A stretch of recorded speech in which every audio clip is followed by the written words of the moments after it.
miqt e Shqipërisë në këto momente. Fakt është, lajm është, nëse keni qenë në gjendje koma deri sot në mëngjes, më lejoni t'ju njoftoj zonja zotrin, Belinda Balluku ka një vendim kundër saj nga GKKO pe pezullim nga detyra dhe bllokimin e pasaportës. Miqtë dashur, nuk ka ku e lëviz më atë që thuhet dhe mbi të gjitha duket se nuk ka të drejtë më të ushtrojë detyrën e zëvendës kryeministres, edhe pse ditën e djeshme është ngujuar në zyrën nga e cila është pezulluar. E vërtet, po sikur shumë zgjatja i pezullimit. 8 orë të vogla. 8 orë?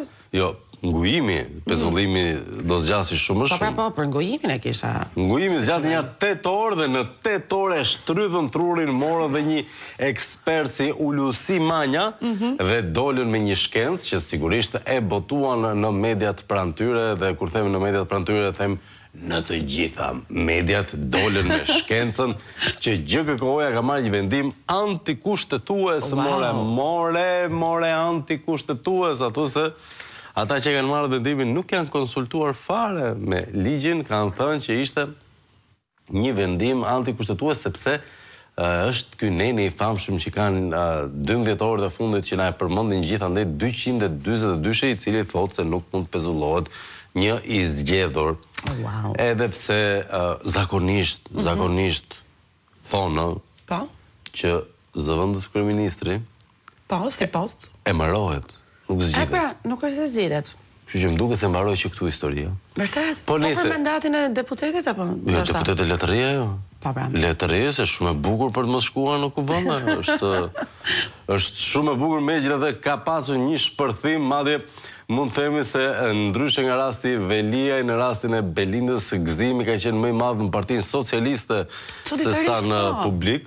Nuk e dim se ka ndodhur kështu, ndoshta Bela ka djegur shumë ura aty brenda, ka shtrydhur shumë njerëz, ka dhunuar shumë antar të asaj partie, pa sigurisht edhe pa në merit madhe. Nga ana tjetër, miqtë dashur, mbetet fakti se Belinda Balluku dhe Edi Rama tani më janë në një pozitë sikur më parë kryeministri nuk e ka shkarkuar, nuk e ka dorëzuar drejtësisë, madje nuk ka ndodhur asgjë, e thjesht po vazhdon ta mbrojë ndoshta po gjen mënyrën dhe skenarin e daljes më të butë, po bën një... E vërtet, ka plane B, C...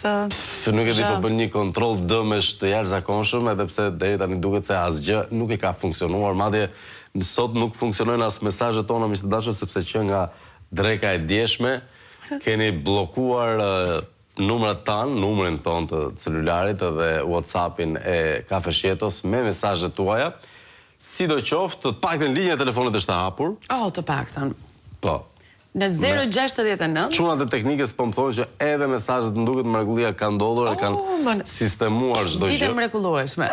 Që do të thotë, miqtë dashur, në këtë 21 nëntor, pyetja është, çfarë ndodhi me Belën? Na e tregoni pak në 069 27 22 27. I mirëpresim tashmë edhe mesazhet edhe telefonatat tuaja. Tani ta shohim pak si kanë shkuar ditën e djeshme në kryeministri Balluku dhe Manja. Ma jep njëshin, të lutem. Kjo ishte një skenë goxha filmike, në fakt, më pëlqeu shumë. Po, kjo e meriton një slow motion. E meriton. Pa vash, kjo është Belinda. Këtu ka dhe plan profil. Ashtu, opa. Shife? Asa, krenare, kokën lartë, e pa prekshme. Duhet kështë e ikur i ditë para, po një, se nuk... Duhet ishte arratisur edhe kjo, edhe pse nuk e linte Edi ti ikte këtë, se i kam përbashkë, ja dhe urësim që s'japin derën, tani që s'është minister, nuk e njohin. Fut këmbën si keci, dhe mamadhia, nese.